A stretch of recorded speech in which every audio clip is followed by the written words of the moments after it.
we always know what's going on. What's the news across the nation? We have got the information in a way we hope will amuse us. We just love to give you our views. Yippee-ki-yay. Yippee-yi-yoo.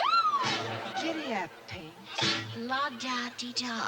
Wranglers and cowpokes, laughing looks at the news with Dan and Dick.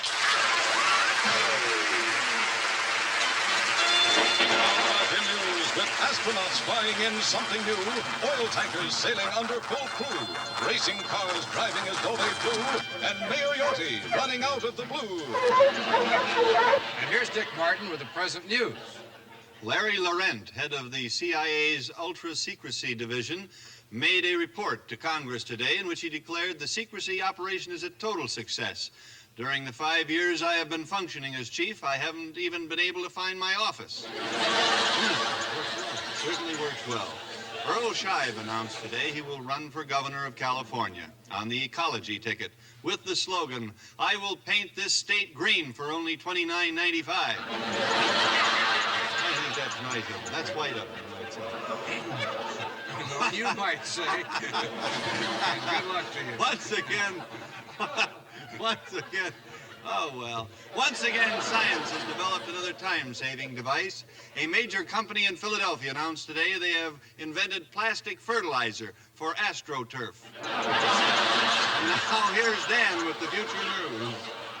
You have the nerve of a wounded tiger. News of the future 1 year from now, Dateline the White House. Hubert Humphrey took the office of the president today, but immediately gave it back when President Nixon caught him. Future news 2 years from now. Japan today made a devastating retaliation over the continued surcharge on their exports. When at dawn, 4 squadrons of Japanese jets sneaked under American radar defenses and dropped 600,000 transistor radios on Pearl Harbor. News of the future 5 years from now. 1 week after the 12th underground H-bomb test, President Nixon revealed only a minor tidal wave had resulted from the blast. He made the statement from his seaside home in Omaha, Nebraska. And now for Kid News for Kids, we take you to a tree house somewhere in Burbank for Moosey Dryer. Lucy here with Kid News for Kids. Last night, my mother let me have all the kids over to her house for dinner. Everybody came. Tommy O'Reilly, Jack Helliker, Butchie Matthews, and Fat Flaherty. Tommy doesn't like spinach, so he had to have carrots. Jack doesn't like carrots, so he had to have string beans. Butchie didn't like string beans, so he had to have corn on the cob. Fat Flaherty doesn't like corn on the cob, so he had to have asparagus. And you know what my mother didn't like? She didn't like Tommy, Jack, Butchie, and Fat Flaherty. Back to you, Ticket. Recently, the economy reflected a turn for the worse when our international trade showed its first deficit in many years. Now, here's Eric Clarified to explain why this is bad. Thank you, Don.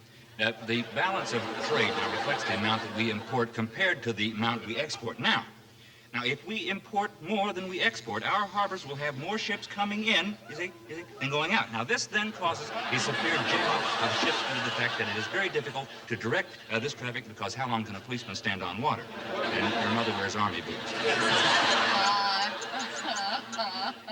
Busy Buzzi with a lowdown on the hijinks in tarnished old Tinseltown. Movie stars Lance Proudfoot and Danya Richella will spend a 2-week honeymoon in Nassau. During that time, they plan to work out a definite date for their wedding. Ta-ta and kissy-kissy. Hi, Big Al here with the greatest moments in baseball. Oh, and that's wild. But the really greatest baseball moment of all was when Bats Carlman crashed into the right field wall while chasing a high fly in the World Series. The ball fell in for a triple, but Carlman did manage to step on a fly. Oh, wish. Hate to see things like that. game ended with a score of 1-0 when both teams discovered they hadn't been using a ball. Well, I guess I better step on it. Oh, I'm sorry I said that. Oh, my lips are a quiver. Ta-ta. Here's the way the news is normally reported when a presidential aide is interviewed. Mr. Jacob Hay, what was the subject of your meeting with Mr. Nixon? We discussed the timetable for the president's forthcoming European trip. He's going to leave Mrs. Nixon in San Clemente, and for the next 3 weeks, he'll be taking a broad-scale look at our relations with foreign governments. He's also decided to ask Henry Kissinger to meet with him and Golda Meir to discuss a loan to Israel in an effort to bring a lasting peace in the Middle East. As you know, it's something he's been trying to do for years. That piece of film can be edited to create an entirely different impression. Dick, let's show him what we mean. Ready? Mr. Hay, did the president make any more surprise announcements? He's going to leave Mrs. Nixon. He's just about to embark on a world tour. Who's going to go with him? He'll be taken abroad. Well, why would the president do a thing like that? Ask Henry Kissinger. Well, don't keep us in suspense. Who's the other woman? Golda Meir. Golda Meir with our president? Where are they going? Alone to Israel. This is quite a shock. Isn't it a little sudden? No, it's something he's been trying to do for years. Well, there you have it, a real bombshell. And if you'd like a copy of tonight's interview, ask Henry Kissinger. Ask Henry Kissinger. Ask Henry Kissinger. And that's the way it is, Black Friday, 1929. Happy anniversary.